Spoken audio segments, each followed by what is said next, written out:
This deserves all the attention it can get, and it's being whitewashed to this day. Again, it shows the ignorance and contempt of the electorate liberals depend on. This is what readers got when they clicked on the Democrats.org History tab. Democrats are unwavering in our support of equal opportunity for all Americans. That's why we've worked to pass every one of our nation's civil rights laws. On every civil rights issue, Democrats have led the fight.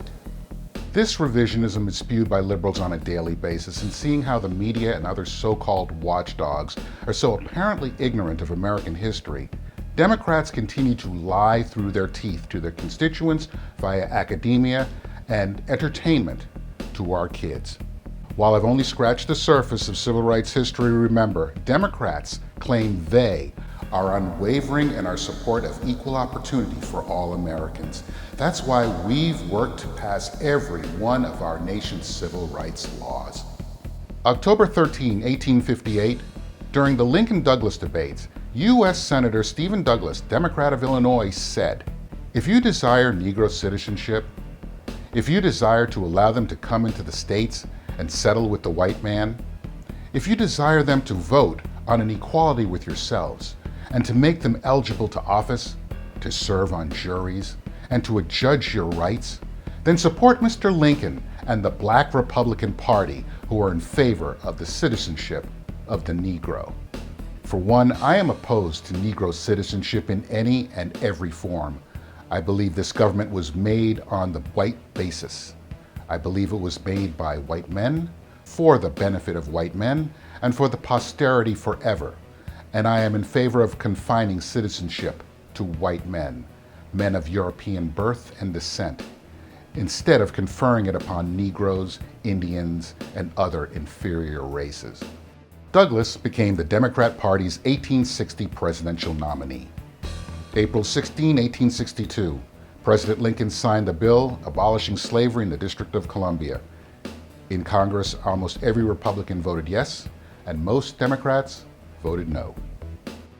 Democrats are unwavering in our support of equal opportunity for all Americans. That's why we've worked to pass every one of our nation's civil rights laws. On every civil rights issue, Democrats have led the fight. July 17, 1862. Over unanimous Democrat opposition, the Republican Congress passed the Confiscation Act, stating that slaves of the Confederacy shall be forever free. April 8, 1864, the 13th Amendment banning slavery passed the U.S. Senate with 100% Republican support, 63% Democrat opposition. January 31st, 1865, the 13th Amendment banning slavery passed the U.S. House with unanimous Republican support and intense Democrat opposition. November 22, 1865, Republicans denounced the Democrat legislature of Mississippi for enacting the Black Codes, which institutionalized racial discrimination. February 5, 1866, U.S. Representative Thaddeus Stevens, Republican of Pennsylvania, introduced legislation opposed successfully by Democrat President Andrew Johnson to implement the 40 acres and a mule relief by distributing land to former slaves. Democrats are unwavering in our support of equal opportunity for all Americans. That's why we've worked to pass every one of our nation's civil rights laws. On every civil rights issue, Democrats have led the fight. March 27, 1866, Democrat President Andrew Johnson vetoed the law granting voting rights to blacks.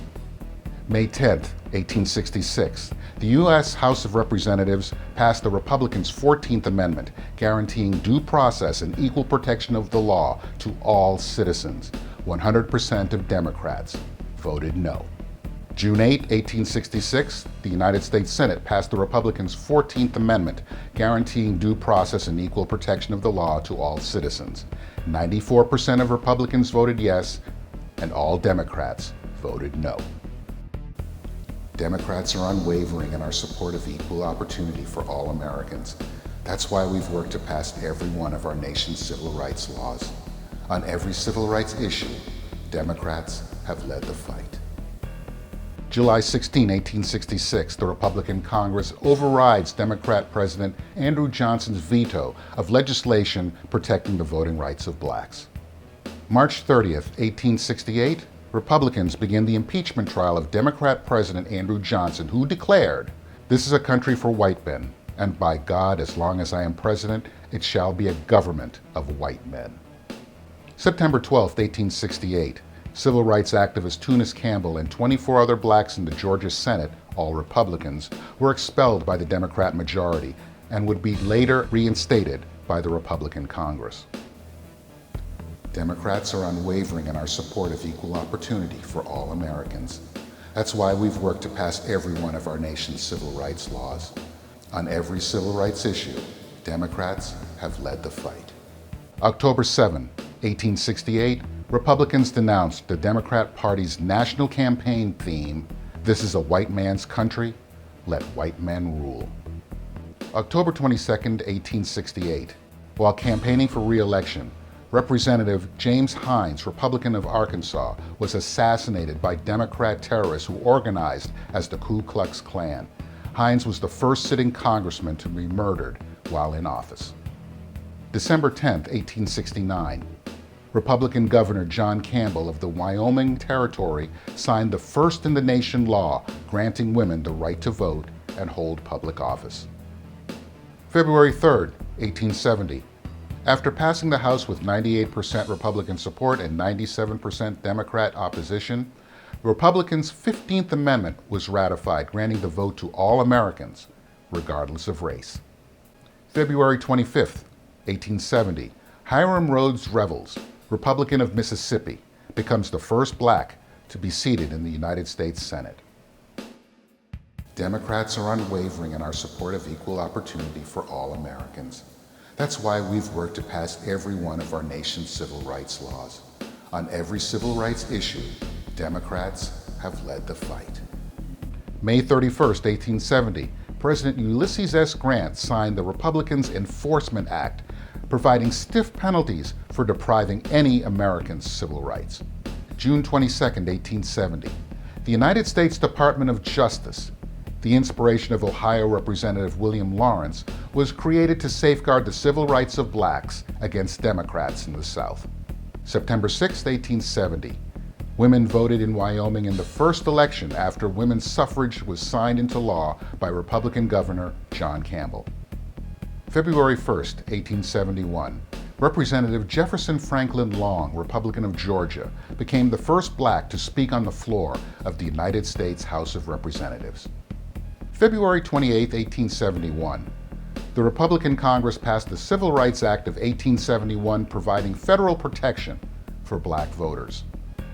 April 20, 1871, the Republican Congress enacted the Enforcement Act of 1870 and 1871, also known as the Ku Klux Klan Act, outlawing Democrat Party-affiliated terrorist groups which oppressed blacks and those who supported them. Democrats are unwavering in our support of equal opportunity for all Americans. That's why we've worked to pass every one of our nation's civil rights laws. On every civil rights issue, Democrats have led the fight. October 10, 1871, following warnings by Philadelphia Democrats against black voting, Republican civil rights activist Octavius Catto was murdered by a Democrat Party operative. His military funeral was attended by thousands. October 18, 1871.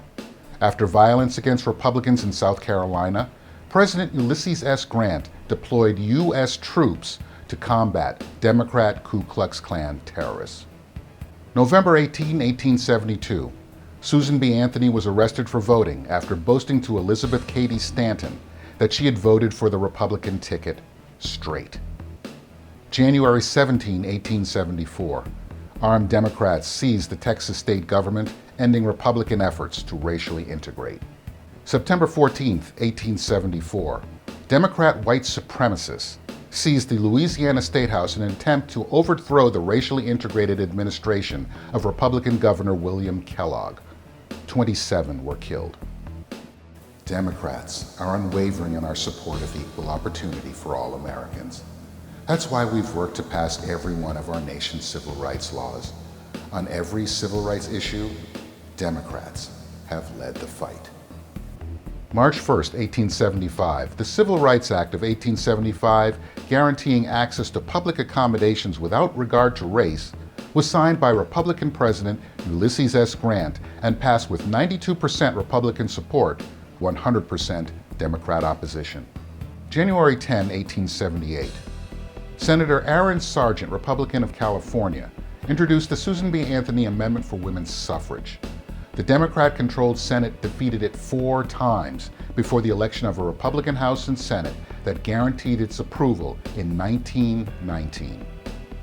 February 8, 1894, the Democrat Congress and Democrat President Grover Cleveland joined to repeal the Republicans' Enforcement Act, which had enabled blacks to vote. January 15, 1901, Republican Booker T. Washington protested the Alabama Democrat Party's refusal to permit voting by blacks.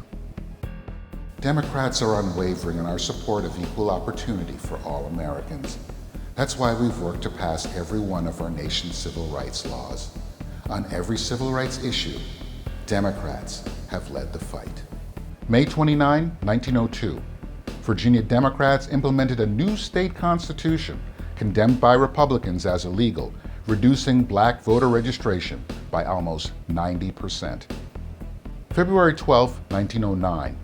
On the 100th anniversary of Abraham Lincoln's birth, black Republicans and women's suffragists Ida Wells and Mary Terrell co-founded the National Association for the Advancement of Colored People. May 21, 1919, the Republican House passed a constitutional amendment granting women the right to vote, with 85% of Republicans and only 54% of Democrats in favor. In the Senate, 80% of Republicans voted yes, and almost half of the Democrats voted no. August 18, 1920, the Republican-authored 19th Amendment giving women the right to vote became part of the United States Constitution. 26 of the 36 states needed to ratify had Republican-controlled legislatures. January 26, 1922, the House passed a bill authored by Representative Leonidas Dyer, Republican of Missouri, making lynching a federal crime. Senate Democrats blocked it by filibuster. Democrats are unwavering in our support of equal opportunity for all Americans. That's why we've worked to pass every one of our nation's civil rights laws. On every civil rights issue, Democrats have led the fight. June 2, 1924, Republican President Calvin Coolidge signed a bill passed by the Republican Congress granting U.S. citizenship to all Native Americans. October 3, 1924, Republicans denounced 3-time Democrat presidential nominee William Jennings Bryan for defending the Ku Klux Klan at the 1924 Democratic National Convention. June 12, 1929, First Lady Lou Hoover invited the wife of Black Representative Oscar DePriest, Republican of Illinois, to tea at the White House, sparking protests by Democrats across the country. August 17, 1937, Republicans organized opposition to former Ku Klux Klansman and Democrat U.S. Senator Hugo Black, who was later appointed to the United States Supreme Court by Franklin Delano Roosevelt. Black's Klan background was hidden until after his confirmation. June 24, 1940, the Republican Party platform called for the integration of the armed forces. For the balance of his terms in office, President Franklin Delano Roosevelt, Democrat, refused to order it. August 8, 1945, Republicans condemned Democrat Harry Truman's surprise use of the atomic bomb in Japan. It began 2 days after the Hiroshima bombing, when former Republican President Herbert Hoover wrote that the use of the atomic bomb, with its indiscriminate killing of women and children, revolts my soul. May 17, 1954, Earl Warren, California's 3-term Republican governor and 1948 Republican vice presidential nominee, was nominated Chief Justice and delivered the landmark decision Brown v. Board of Education. November 25, 1955, Republican President Dwight D. Eisenhower's administration banned racial segregation of interstate bus travel. March 12, 1956, 97 Democrats in Congress condemned the Supreme Court's Brown v. Board of Education decision and pledged, the Southern Manifesto, to continue segregation. June 5, 1956, Republican federal judge Frank Johnson ruled in favor of the Rosa Parks decision striking down the blacks in the back of the bus law. November 6, 1956, African-American civil rights leaders Martin Luther King Jr. and Ralph Abernathy voted for Republican Dwight Eisenhower for president. September 9, 1957, President Eisenhower signed the Republican Party's 1957 Civil Rights Act. Democrats are unwavering in our support of equal opportunity for all Americans. That's why we've worked to pass every one of our nation's civil rights laws. On every civil rights issue, Democrats have led the fight. September 24, 1957. Sparking criticism from Democrats, including Senators John F. Kennedy and Lyndon B. Johnson, President Eisenhower deployed the 82nd Airborne Division to Little Rock, Arkansas, to force Democrat Governor Orville Faubus to integrate their public schools. May 6, 1960. President Eisenhower signed the Republican Civil Rights Act of 1960, overcoming a 125-hour round-the-clock filibuster by 18 Senate Democrats. May 2, 1963, Republicans condemned Bull Connor, the Democrat Commissioner of Public Safety in Birmingham, Alabama, for arresting over 2,000 black school children marching for their civil rights. September 29, 1963, Governor George Wallace, Democrat of Alabama, defied an order by United States District Judge Frank Johnson, appointed by President Dwight Eisenhower, to integrate Tuskegee High School. June 9, 1964, Republicans condemned the 14-hour filibuster against the 1964 Civil Rights Act by United States Senator and former Ku Klux Klansman Robert Byrd, Democrat of West Virginia, who served in the Senate until his death in 2010. Democrats are unwavering in our support of equal opportunity for all Americans. That's why we've worked to pass every one of our nation's civil rights laws. On every civil rights issue, Democrats have led the fight. June 10, 1964. Senate Minority Leader Everett Dirksen, Republican of Illinois, criticized the Democrat filibuster against the 1964 Civil Rights Act and called on Democrats to stop opposing racial equality. The Civil Rights Act of 1964 was introduced and approved by a majority of Republicans in the Senate. The act was opposed by most Southern Democrat senators, several of whom were proud segregationists, one of them being Al Gore Sr. President Lyndon B. Johnson relied on Illinois Senator Everett Dirksen, Republican leader of Illinois, to get the act passed. August 4, 1965. Senate Leader Everett Dirksen, Republican of Illinois, overcame Democrat attempts to block the 1965 Voting Rights Act. 94% of Republicans voted for the landmark civil rights legislation, while 27% of Democrats opposed it. The Voting Rights Act of 1965, abolishing literacy tests and other measures devised by Democrats to prevent blacks from voting, was signed into law. A higher percentage of Republicans voted in favor. February 19, 1976, President Gerald Ford formally rescinded President Franklin D. Roosevelt's notorious Executive Order 9066, authorizing the internment of over 120,000 Japanese Americans during World War II. September 15, 1981, President Ronald Reagan established the White House Initiative on historically black colleges and universities to increase black participation in federal education programs. June 29, 1982, President Ronald Reagan signed a 25-year extension of the 1965 Voting Rights Act. August 10, 1988, President Ronald Reagan signed the Civil Liberties Act of 1988, compensating Japanese Americans for the deprivation of their civil rights and property during the World War II internment ordered by FDR. November 21, 1991, President George Herbert Walker Bush signed the Civil Rights Act of 1991 to strengthen federal civil rights legislation. August 20, 1996, a bill authored by U.S. Representative Susan Molinari, Republican of New York, to prohibit racial discrimination in adoptions, part of the Republicans' Contract with America, became law. Democrats are unwavering in our support of equal opportunity for all Americans. That's why we've worked to pass every one of our nation's civil rights laws. On every civil rights issue, Democrats have led the fight. Bill Clinton says Robert Byrd, joined the Ku Klux Klan to help him get elected. Just a fleeting association, nothing to see here. And let's not forget the words of liberal icon Margaret Sanger, founder of Planned Parenthood.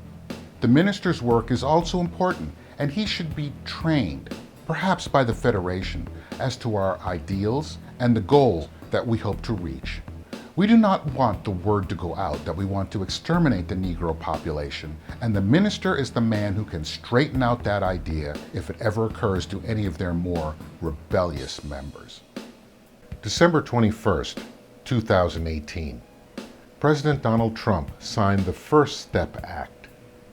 This legislation reformed sentencing laws that have wrongly and disproportionately harmed the African American community. The First Step Act gives nonviolent offenders the chance to re-enter society as productive, law-abiding citizens. Now, states across the country are following our lead. America is a nation that believes in redemption. So the next time any Democrat claims they've been supportive of civil rights and have been so all along, ask them to explain their past. "We've grown" is not going to cut it, considering they continue to lie about their past to this day. Only a willing fool, and there are quite a lot of them out there, would accept and recite the nonsensical. One bright sunny day, Democrats and Republicans just up and decided to switch political positions, and they cite the Southern strategy as the uniform knee-jerk retort. Even today, it never takes long for a Democrat to play the race card purely for political advantage. Thanks to the Democrat Party, blacks have the distinction of being the only group in the United States whose history is a work in progress. In 2010, the Democrat Party website received a facelift, and the erroneous statements regarding their so-called civil rights advocacy was removed. That is until 2020. For more than 200 years, our party has led the fight for civil rights. Take a look at some of our accomplishments, and you'll see why we're proud to be Democrats. From America's beginnings to today, people have turned to Democrats to meet our country's most pressing challenges and pave the way for a future that lifts up all Americans. The lie has returned for the benefit of the ignorant with careful nuance. Anytime you throw your weight behind a political party that controls 2/3 of the government, and that party can't keep the promise that it made to you during election time, and you're dumb enough to walk around continuing to identify yourself with that party, you're not only a chump, but you're a traitor to your race. And what kind of alibi do they come up with?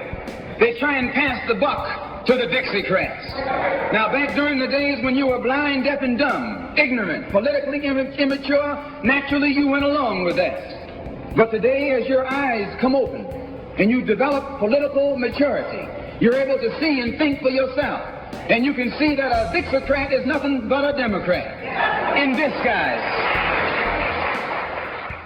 As in any lie, the real fear for the liar is that one day the truth will come out and what the repercussions will be. Democrats have been using blacks for political gain for decades, and what's been the result? Inferior schools, thus low employment opportunities, thus high crime neighborhoods. There is nothing happening in the black community that liberals would allow to happen in theirs. When it does, they freak out. There is little in the history of the Democrat Party that shows me that they have the best interests of blacks at heart. Back in the day, they created the Klan to kill us. Now they use Planned Parenthood to do it legally. A proud history indeed.